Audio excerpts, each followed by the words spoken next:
Ada seorang lelaki bangsa Melayu kongsi video perbelanjaannya di UK setelah menerima gaji sebanyak £1,700.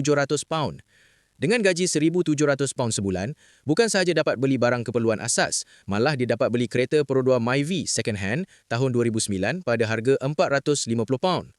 Kalau convert £450 ke duit Malaysia, berapa harganya?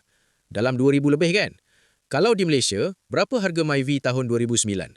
Dapat tak harga 2,000 lebih? Atau nak tunggu lagi berapa tahun? Ramai netizen mula mempersoalkan perbezaan nisbah gaji dan perbelanjaan antara Malaysia dan UK. Tanpa buang masa, tengoklah video ni sampai habis.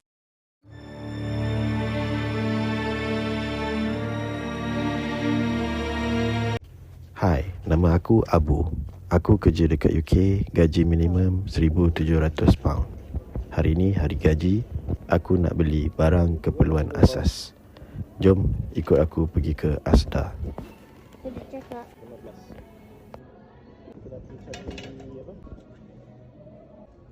Jauh sikit tak apa.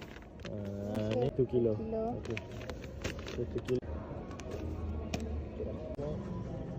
Okey, ambil.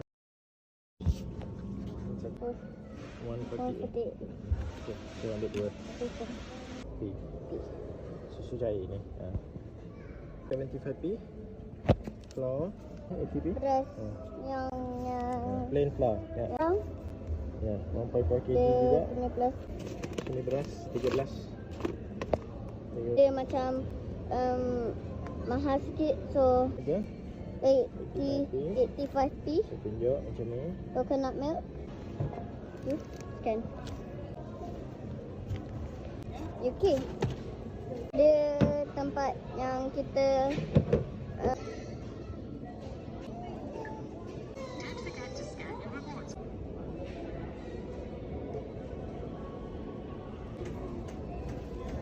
£40.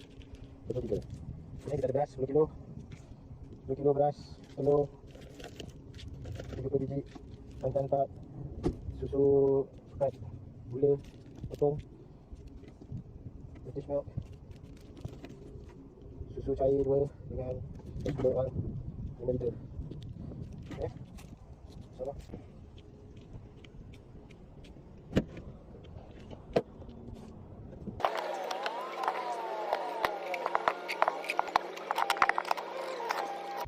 So dah settle barang keperluan. Dalam satu troli aku dapat £40.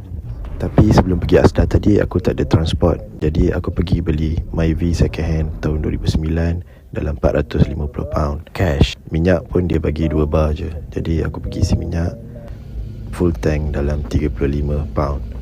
Jadi inilah gaya hidup aku sebagai pekerja gaji minimum.